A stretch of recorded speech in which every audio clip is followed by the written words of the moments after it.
Hey everybody, welcome to another episode of The Family Business, where I am thrilled to introduce Nitin Salunke and his favorite bookends. We're going to unpack much about his life. Our show is focused on the intertwining of family and careers, and here's a great example. Nitin, welcome to the show. Glad you're here. Thanks so much for coming on. Hey, Matt, glad to be here. And it's always fun to connect with you in a little bit different setting that you have set together here at Dragonfly. Yeah, it's interesting. We've been talking for 18 years, you and I. And That's correct. Yeah, I checked to be sure. I'm like, 18 years? So tell me who's with you. Yeah, now this morning, I have my wife Supriya here with me, as well as my daughter Sonia. And this being a family business affair here, Matt, they have some, they are my partner in crime in the journey of med devices. So I thought I'll bring them along here as well. Well, that's great. So if you don't mind, let's take a minute for each of you. And Nitin, you go first. And just where are you today? What are you doing at the moment? So everyone has some context of who we're speaking to, and then we can get into the fun stuff. So today, Matt, I'm president and CEO of Supera Medical. Supera Medical is a portfolio company of ShifaMed, which is an innovation hub here in Silicon Valley. We are in the business of developing a catheter-based blood pump. We are an early stage company funded by venture capitalists and making progress towards our next milestone here. Excellent. All right, Mom, you're next. Hi, I'm Supriya, and been also working in a medical company for a long time, almost now 2 decades, and been now partnering with Nitin for almost a decade, sharing carpool rides and being there all the time. For a decade, we enjoyed working together. You guys met at Gore? Is that correct? No, that is not how it worked out, Matt. No, we met before, but Gore being a family-oriented company, they decided to recruit Supriya along with me. And then initially I was resisting, of course, not want to work together in the same office, same company. But they really encouraged. Gore is a very family-oriented company, and they encouraged to consider both working there. And I have to acknowledge they were right. I was wrong. We had a lot of fun working together, almost for 11 years, as Supriya mentioned, and a lot of fond memories. All right. Well, Sonia, what is your story? Yeah, nice to meet you. So I actually graduated from college at Berkeley almost over a year ago now. And I'm currently at Accenture. I work a lot more with digital health and kind of hospital of the future type stuff now, but all my interest in healthcare began with medical devices. So really credit that to my parents. Well, yeah. So it's funny that's the situation, because, you always wonder, is it osmosis? Like, how did you fall into this, this world of healthcare? And so I'll start with you, if you don't mind. Sure. So growing up, I mean, your parents were obviously up to their elbows in healthcare. Yeah. How much of that did that influence you, or did you kind of find your own path and just happen to be similar to theirs? I think a little bit of both. I will say, I have a lot of friends where their parents, either they are doctors or they have this aspiration of my son or daughter needs to be a doctor, kind of had that force fed into their childhood. I feel like for me, it was very different. Dinner table conversations very naturally would flow in that direction. And I grew up seeing my parents in a career where every day they were making an impact, and they were talking about how fulfilling that was, how XYZ thing that they did at work that day, saved some patient's life or made this change. And that's all I kind of really knew growing up. So when it came time to shape my own path, I started seeking, I want that kind of fulfillment in my own career.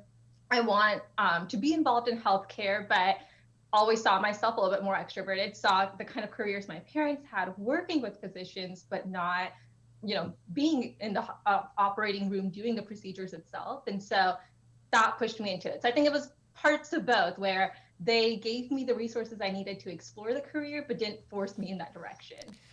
Did the dinner table conversations get a little graphic and you had to kind of calm them down? It's like, I'm eating. I don't need to hear about the OR. As far as I remember, they did not, but there were some bring your child to work days where I was like, okay, this is definitely validating that I don't want to be a doctor or a surgeon. Yeah, I think that's kind of a binary type of situation. Either you are squeamish or you are not. Yes. And right away, like I watch those National Geographic episodes, and I watch surgeries all the time. I have zero squeamishness. My wife literally, who's one of the toughest people I know, you turn around and she's gone. She's already left the room, left the house. It's over. So one of the things that I always enjoy talking to Nitin about is vacations. You guys seem to have this close-knit feeling of whether it's activities or travel, of doing everything together. So I don't have a problem with whoever has the best memory you guys pick, but I'd love to hear about one of your vacations or one of your holidays that you think is out of the ordinary, because I'm sure there's some stories there, but I know that you guys travel to some exotic places. So one time, I'll trigger their memory. One time we were vacationing in Costa Rica, and Costa Rica is all about outdoor activities. Our family is more into outdoor stuff rather than indoor. So we booked the vacation, we booked all kind of excursions, and one of the excursion happens to be the zip lining, right? And zip line, Sonia is adventurous type. I'm somewhere there, but Supriya, we have to pay attention to how much she can take it with us. And of course, no peer pressure, right? So that happens in the family and the family world also. And so here is zip line, and we are ready, and we took probably one or two of those first segments of the zip line, and came a third segment where before you get on a zip line, there is a Tarzan jump you have to do. There is a long rope hung from the tree that you have to grab and make a big jump across this small valley. And that wasn't what Supriya signed up for. And so that was a interesting situation, let's put it that way. You can go back. To go forward, you have to take the Tarzan jump. And that's where the family was literally frozen for a minute. Okay, so Supriya, you take it from here. What was going through your mind at that point, other than some choice words for your husband? So definitely, as Nitin mentioned, there was no turning back. I looked back, all my family's mom, that direction. And there was such an excitement from the folks who were down up there saying, like, you can do this. And I'm like, okay, what's it going to take me? And then there was one push from the back. Probably that was Nitin. And that was it. And I think when I did it, I felt like it wasn't that bad. And I think you have to go through those fears. And Nitin has always coached us, all of us in the family, to challenge your fears. And I think that was one of the moments for me that either I'm with them or I'm not. And at this point, let's just have fun all together. Oh, that's awesome. Because it made it my last stars in swing. Sonia, is that really the way it went down? A little bit, yeah. But I think what my mom said with my dad kind of always pushing us to face our fears, try something new, really resonated. I mean, that exact anecdote I can share with when I was learning to ride a bike. He took me on this big hill and he took the training wheels off and he's like, okay, I'm going to hold you on the back and push you along. And my feet were just in the air. And literally all of a sudden, no warning whatsoever, he lets go and I'm just zooming down. And my only option is to put my feet on the pedal and keep pedaling. And, that's how I learned how to ride a bike. So I definitely agree. My dad is always there to kind of push us in the right direction that way. Awesome. It's funny. I taught both my kids how to ride a bike. And what's funny is my son, who's pretty adventurous, but when he was 4 and I put him on the bike, you know how the pedal is sharp? Yeah. And it sure enough, he stepped on it the wrong way and it cycled right back into his shin and cut him, and he was done. For a year, he wouldn't get back on the bike. I'm like, Spencer, it's fine. The bike didn't bite you. It's a bicycle. Yeah, so it could have ended a lot differently. Luckily for you, that ended positively, or there would have been a long time between you and the bicycle, spending time together. So I'm always curious in these kind of scenarios where both parents are highly educated, obviously successful, and certainly more academic than some. And so, Supriya, if you would start, how did you decide to raise Sonia where you're like, listen, we all are very well educated, but that doesn't mean that has to be her life. And she could follow us, do her own thing, or something in between. But I'm curious, as a mom and being so well educated and so successful, how do you control not controlling? Very challenging question you asked. So yeah, that's true. And Sonia being the first child, one thing I had in my mind is like, that's the foundation. So if we happen to have a future, we think about second child, or that's when this is the first person in the house should be matured enough and have a good understanding. So that's kind of the coaching gears I was wearing with Sonia. And one thing I did with Sonia and with both kids, in fact, is was like Sonia mentioned, the dinner time table conversation, lunch conversation, anything. We laid out options. There's always not one option. There are different paths. So we kind of navigated them always on what are the different paths based on our experience we have. But you feel free to create your own path. So I think with that mindset in mind, and one excellent example is Sonia have always baffled us in a challenging way on as she started her journey in education. Either she wants to be run for the school president, or is it for, I'm like, really, where did that genes come from? But she has that spirit where she challenges, she looks into the system, either graduating early from high school. So when we had those conversations, we gave her different paths. Some things we are not knowledgeable enough. We always had encouraged kids to put the proposals up, and they have put the proposals up, you won't believe, since their childhood via email, asking for either a phone set, a very long time when those were tiny phone set, to up till now, even as they propose as they're going into jobs and different offers. So, they have always been forefront, and we gave them that option. I think that behavior has been continuing since the childhood until now. Nitin, are you in the same boat, or did you look at it differently, being a PhD and then looking at your children saying, wow, I hope that they see academics as an opportunity like I did? Because in my house, it's not if they're going to college, it's how many degrees are you going to get? That's just the way we are in my house, but I'm curious if it's that way for you. I was mindful about that. I wanted to make sure there is no pressure from the dad side when it comes to, what degree or how many degrees you are going to get. And so one of the fun assignment, not so fun, but fun as well, I signed up for was when Sonia was in elementary school. I said, I'm going to go back to school with her. And that's when I signed up to go and get my business degree. So I was working full time. Sonia was in elementary school, and I signed up to go and get my MBA. So that was the part of the assignment was fun because I get to do my homework along with her. I get to do my project for the business school along with her, and also make her a guinea pig to listen to some of my presentations and case studies. And that's one selfish way to influence her, but at the same time have fun along the way. So it's it's a little bit of nudge, but at the same time no pressure. Sonia, was it fun for you? I definitely think so. I mean, that's, now that I'm thinking about it, that's probably why I pursued business in college, and it did not click until just now. Yeah, I mean, listen, I always tell my kids that, I may not be talking to you, but I think you're paying attention. You're watching how I behave or how my wife behaves, and this is what happens. Years later, they say your words, or they do something relating to that, and they don't even know where it comes from. It just kind of clicks.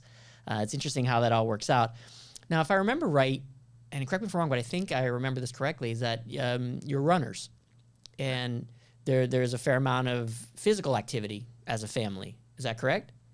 That's correct. Now, remind me, because you told me a great story one time about the amount that you guys run, and either you run for a purpose or a race or a charity or something like that. But there was something you had told me at one point about you ran with more than just for pure exercise. There was something behind it.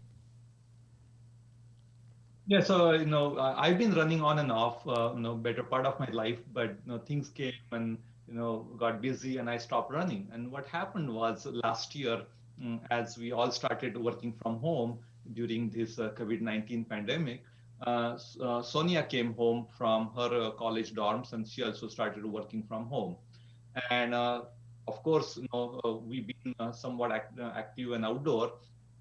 Sonia wasn't the one enjoying that outdoor stuff that much more when she was in school, but her 4 years in college, I will say, transformed her.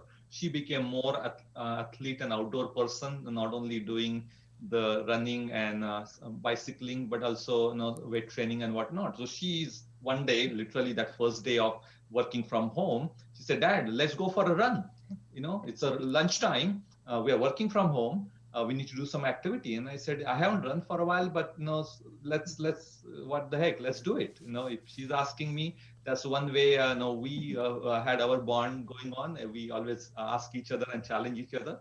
She challenged me to run after several years of break, and we ran for a few miles that day, and that was very enjoyable. So then she put another challenge in front of me. She said, Dad, your birthday is coming. How about signing up for a half marathon for the birthday run? Because she was going to run a half marathon for one of the causes, but all those half marathon got canceled, right? Because of pandemic. And so she said, that should not be stopping us. We should be running with or without that cause. And that's how on my 52nd birthday, we all came together as a family. Sonia and I, we ran our half marathon, and Supriya and our younger daughter, Nikki, they ran 10K. So that's how it became a family affair of running together. All right. So I run a bit too. And I have a very simple policy. Don't talk to me while I'm running. Because the fact that I'm still moving forward is all that I've got. And when people come up next to you and they want to start talking, I'm just, no. So I'm curious, do you guys talk to each other while you run, or do you follow my philosophy? I wish I could. My dad can run like no music, nothing, just listening to nature. And I think that's crazy. I don't know how he does it. I need like my super fast music on the loudest volume. I'll be running next to him. So that kind of camaraderie is there. But I wish we could talk. We do go on family walks very often and hiking. So we picked that up during quarantine. And for the longest time, it was like every weekend, Sunday morning, some Saturday night, pick the hike, Sunday morning, get ready and out the door by 9. And that really became our chance to unplug and spend time together outdoors, which we were kind of missing for the past couple of years when I was in college and my sister was busy with high school. And so how old is Nikki now? Is she in college now? Or is she in high school? So she's a freshman at Stanford right now. You guys are all overachievers. It's a little intimidating. So where do you think this all comes from, this family unit kind of mentality? Because, I mean, I work around the world and I talk to people from all over, and it's not common to have people act like you guys act, where you're so close-knit. And I'm curious, Supriya, where does that come from? Like, where is it the way you grew up, or did you guys create this on your own? Well, kind of. When I grew up, I also we have a small family. So me and my brother, we are closely connected. But definitely coming into spending more time with Nitin and his family, they're also closely tied up. So education is very important, and that's the foundation, which is just given. It's like that something is an enjoyment for many of them. So it's very surprising. My kids participating in the science project, but on the side, they were also in learning dances or other extracurricular activity. My younger one is a basketball player. So, it's just whatever they see and they enjoy, we gave them a lot of exposure. Some things which I wasn't exposed growing up, I let them choose their options, and I see them, if they flourish, then they continue the path. And it's been just natural, just guiding them and navigating them through what we see. Well, that's interesting, because there is a family. I just moved into a new house, and so because I have this ridiculous dog, I'm outside all the time walking him, and he's terrorizing the villagers. And so because of that, I see this family. There are 4 of them, and they do everything together. They walk together, they jog together, and it reminded me of you, because I knew we were talking and coming up, and I said, God, they do everything together, and they're always the most pleasant, happy people. And it doesn't look, what I've noticed, and this is what I'm hearing from you, is it doesn't seem like anybody resents having to go or having to do it together. Like, it doesn't look like the kids are upset. They're teenagers, the boys, and so I'm curious, and Sonia, they're not listening. Was there any obligation? You had to go? For me, not at all. I think the nice thing was I went to school pretty close by. I was at Berkeley, so only an hour's drive away. But still, having those 4 years away from college, coming home, it was nice to finally get to spend time. I mean, before that, when I was in high school, my dad was commuting to SoCal for Medtronic as well. So being able to come home and have that time where everyone's together. I mean, I really cherish that. I will say, I mean, those boys, I don't know what their story is like at home, but there are times when my sister and I are like, we need to get out. And I think, we've all been at home together for over a year now. Yep. There's days when we're like, okay, like, let's just go have our own time, or I will go on my run and have my own time. But we really enjoy spending time together. And I think a lot of that comes from the way we were raised. So family is very important. Being able to have that time together is really important. And the fact that our parents never really forced anything on us. It was always very, you do this if you want to. Yeah, I mean, I think it's, you're getting old enough when you're a young teen, let's call it, to make your own decisions if you want to go. And anytime I've ever forced my kids to do something, it usually doesn't end well. There's a lot of eye rolling and ignoring me and on their phone and those kinds of things. So I found that it doesn't work out well.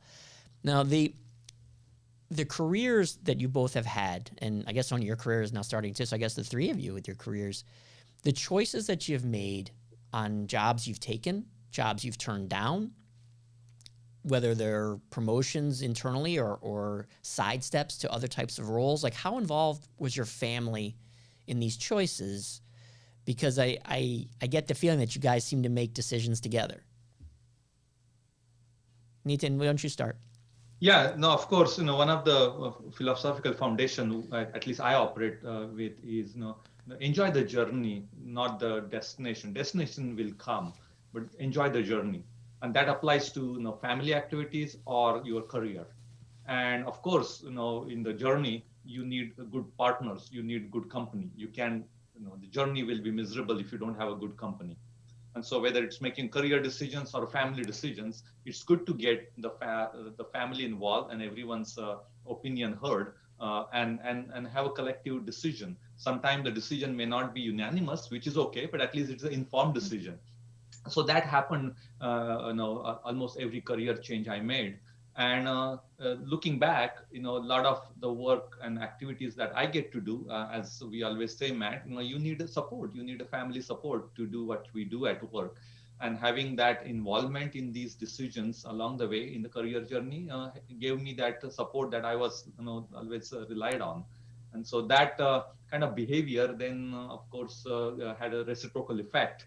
So when it came to making decision for Sonia on her selections and choices, we discuss and decide together. But at the same time, one thing I also explained that, look, it's your decision, and at the end of the day, you will live and die with your decision. So no pressure. We are here to give you advice, but at the end of the day, it has to be your decision.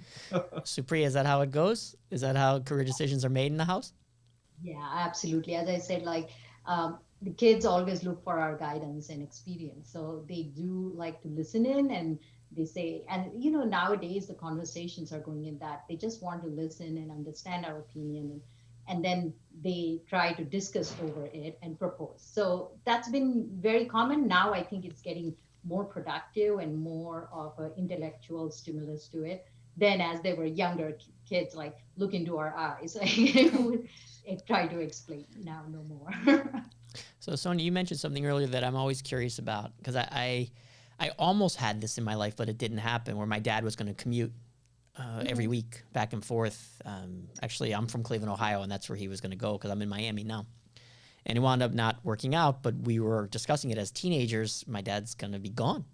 And I'm curious, what's that like growing up in a house like that? And do you have to take on additional responsibilities? Do you feel like you have to wear dad's hat from time to time? Like, how does that work when you're growing up like that?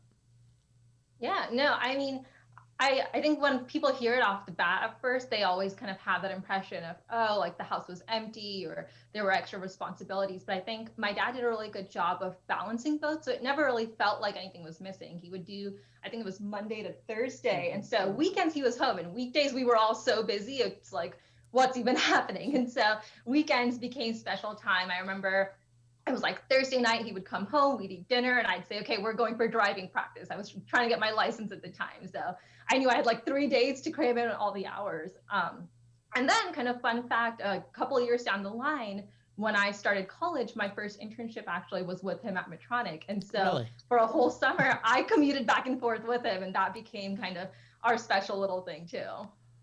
Wow, now talk about intertwining family and careers. Look what you guys did. You one up me on this show. I can't even come up with anything better than that. That's unreal. That's the best summer I had, Matt, because we commuted together. Yeah. We spent the weekdays together and again weekend together here as well. Holy and cow. We were in different buildings, so there was a little bit of a separation there. I would hope so. Eventually, you gotta just have some quiet for just a minute. That's amazing. So Supriya, what was it like when the two of them would leave? Was it just you and Nikki and just in the house, or what was happening while they were gone? Well, me time. No, yes, Nikki was there, and my mother-in-law, Nitin's mom. Okay. Yeah, she's around. So yeah, so it was stay put on day-to-day activities, and it's always like, the daily activities don't end, pick up the mail and those things, and watering the plant. So yeah, it was going very well. As I said, like, they were still connected, and Nikki going into the school, always keeping me busy, and grandma being at home, there was always support. So it was seamless. I love when I hear that one of the grandparents lives in the house, and I've heard that a few times in the couple of these that I've done. I've done like 25 of them, and there's been a couple and it always comes out like in conversation. And to me, it's so much more of a bigger deal than something, and not that you're in passing, obviously, you love that she's there, but Sonia, I'm curious what it's like having your grandparent growing up in the house, because I didn't have that. My grandparents weren't nearby. And so I didn't have that. I don't know what that feels like when you come down for breakfast and they're sitting there, because old people are always sitting there staring at you. That's just what they do. They don't sleep. I'm curious what it was like growing up, and how did you think it affected you from like a wisdom standpoint and getting advice from somebody different than your parents? Yeah, absolutely. And like you mentioned, like my grandmother was or has been a really big part of growing up. I mean, she would spend a majority of the year with us. Every year, we also did very frequent trips to India. And so I think that definitely contributed to that close-knit family feeling, is being surrounded not just by the immediate family unit, but beyond that too, and interacting with those folks. Also, I definitely credit kind of my language abilities to her, because growing up Marathi and Hindi, which is what we speak at home in our native languages, all kind of came from her. That's where I learned to practice it with, and seeing her cook and eat the traditional foods. I think that instilled that extra element of culture, which my parents always emphasized. But seeing her kind of practice and bring that into the day-to-day really helped too. So you touch on something that's a soft spot for me. My family, our celebratory go-to is Indian food. And you would never think it, because we're from Middle America, from Ohio. What are the odds? Meanwhile, you can't make it spicy enough for me, whether it's fall or vindaloo or whatever it is. My kids sometimes won't try what I have. But what do you usually make? What's your best dish? I wish I could cook as well as they do. I don't, but my grandma. No, I'm here for the eating. But I really enjoy chole. That's like your garbanzo beans and curry, and naan, so kind of like the flatbread. Yeah, it's funny. We were just huge fans, and I always wonder if it's been Americanized, and how authentic is it. The people claim who live in the neighborhood, the family who owns it, it absolutely is authentic. I'm like, okay, if you say so, I'm enjoying it. That's all that I really care about at the moment. So there's something that I would love to know a little bit more about. The last month or so, there's been a significant amount on social media about women's movement in business and growth and having a seat at the table. And there's been several different days to signify growth. And here at my office, I work with more female executives than males. I love it. And it's, my wife and my sister, and they're all executives, so I'm surrounded by it. But I'm curious for you guys at home, is that something that you're conscious of? Is that something you guys talk about, Supriya and Sonia, and now Nikki and Nitin as well? Of course, it has to come from you too. Is that something that's ever talked about, or is that just something that's tacit and it's just out there? Now, for me, Matt, it happened more naturally in the beginning. When I started the career 25 years ago, some of these things were not as openly talked about. But equality and diversity is always a big strength in my calculation. And so even for day-to-day family decision or career decision, as we talked about, we always consulted because you get diversity of opinion. And when Sonia was born, of course, raising her as a daughter, that became the aha moment where, hey, I want to raise her as a strong leader. I want to raise her as an independent, individual as she grows up. And so through her growth, then seeing Supriya's growth in her own career, how she led with her own strengths and not let her weaknesses get in the way. So watching Supriya's leadership growth, watching Sonia as a child growing and developing her leadership skill, it then became natural that why women leadership is so critical, both in the personal life as well as at the work life. And so that brought me to even practice more and more of that diversity and women leadership at work. And now that you said, I, similar to you, Matt, I had a privilege to work with more women leaders in my career than I initially anticipated. And I learned so much from them, and became so much more balanced person, both at work and at home, that it then became again natural. So it came full circle. It started as a natural practice to have them involved and develop them as a leader. Then it became a more conscious decision in the middle part of my career. And now it became again natural that having a women leader around the table has to be, and it become a given situation at work also. Yeah, Supriya, is that something that you've sat down with your girls and talked about? Hey, look, sometimes I'm the only woman in the room, and this is what it feels like, and this is what you may be facing, or is it? Am I living in the past a bit, and it's not that much anymore?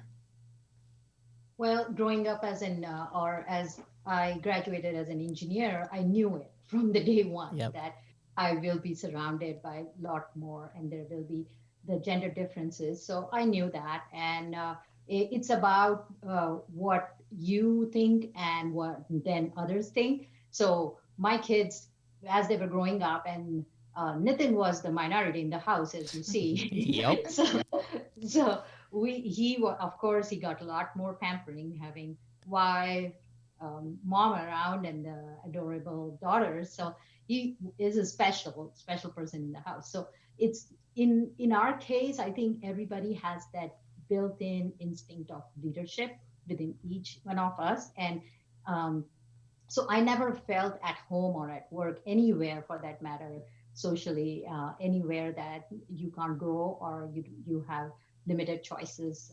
There's abundance that could be done, and it's all about how you think about it. Sonia, is that the way that you took it? Did you sit and discuss these particular topics, or was it just one of those things that you're experiencing on your own now that you're hired at a significant job of your own? I'm curious if any of that has come up in your mind or the way you approach it from a career standpoint. Yeah, no, I think what was really important in kind of my upbringing was that it was never something that was emphasized. You know, my dad and my mom never really said like, oh, because you're a girl, like you need to think about XYZ things, or, you know, that it was never really vocalized in that way. When I started to enter kind of the job force and things like that, my dad would always emphasize like, you know, it doesn't matter how old you are, or if you're a female in the room, what your ethnicity is, any of that, like that should not limit what you're doing or the roles that you're going for, which really was that kind of extra push. And now that I look back, I think the best thing he did was show me lots of examples. So I remember, I think this was like very casual in the beginning, and even now our family group chat, whenever he sees kind of like a female role model working in the healthcare or med devices space, he just sends their LinkedIn, or he'll send their contact and say, just reach out to them. And that's where a lot of my own mentors came from. So I think having those examples, just growing up and seeing them happening, and then having a great one at home with my mom, that was everything that I needed to know that I could succeed too. That's a unique approach, to just let her reach out on her own, and if you click with that person, terrific. I mean, you obviously have some home cooking there, so it's not a big deal. You turn around and look at your mom, you don't have to look too far. I mean, that's amazing, because I always wonder as my daughter ages, am I doing that right? Am I setting the stage for her? Am I going too far where she's so strong that she overpowers people? You know, sometimes I wonder if I created a monster. And so it's interesting to see. I guess it's a matter of age and maturity and so on. Is Nikki the same, or is she a different personality than you? Very different in good ways. I think we complement each other really well, but she does have a different personality, and I think that's what creates that balance in our family. We have a little bit of everything. Well, yeah, I mean, it's the reason why you guys probably can hang together so often is that everyone brings a little something to the table. Well, look, this has been everything that I thought I was going to be and more. I didn't expect to have a triple threat here. It's funny how these things, I go into them with a certain expectation and look at what happened. Did I miss any stories or any anecdotes that I should hear about the family that I didn't touch on yet? A couple of nuggets, Matt, Sure. is, my first product launch and Sonia's birth is separated by only 2 months. Oh my So goodness. it was April of '99 when Sonia was born, and my very first product in my career, we did first in human case in July of '99. So it's only 3 months apart, and you know what it takes to prepare for first in human milestone. So that's where I half seriously, half jokingly said, I had 2 babies in '99. So it was Sonia first, and then my first product, Helix Septal Occluder. So having those 2 babies to grew up with, and then raising them became a very interesting journey. So that was very coincidental, but that's how it's hard to choose either is Sonia the most favorite or my first product the most favorite. Yeah, I'm sure it depends on the day. Yeah, it's interesting that you probably didn't sleep for a year. Supriya, was he around or was he busy doing statistical analysis on his product and not paying attention to getting you ice chips? He was around, but there were parts where he had to travel. Yeah. And I always had support around. But great dad from day one. I mean, one of the example I can give is like Sonia had a very short sleeper, so she used to wake up as a baby very often, and being first time parents, it was hard to figure out what's going on. Yeah. And the one thing that worked for her is somebody sitting with her in the arms on the rocking chair. An interesting part is a vacuum cleaner next to it turned on. She can sleep. I don't know what that magic was, but I don't know, some sort of a Humming noise. And so Nitin used to take her in his arms and sleep like, I don't know, almost like a whole day with her, because that's the only sleep Sonia would get. So my thing was making sure that Nitin's like not moving around and he gets what he wants, but the baby's sleeping. So he's a great dad. That's what a couple of times in the beginning, first couple of weeks, he was there to support. So Sonia, how often do they bring that up to remind you that they slept in a rocking chair with a vacuum cleaner on? I like to think I more than made up for it since then, but it does come up often. I'll bet. Well, listen, it's been a pleasure truly meeting all of you. This has been The Family Business, where families what binds you. This is the Salunke family. Enjoy this conversation because you don't talk to people like this too often. Thanks so much for being on the show. I truly enjoyed it. The feelings are mutual, Matt. It's great to have you and get to know you for the last 18 years, and great to have this conversation through this platform. Awesome. All the best. Give Nikki a hug for us. You guys take care. You too. Thanks, Bye-bye. Matt. Thank you.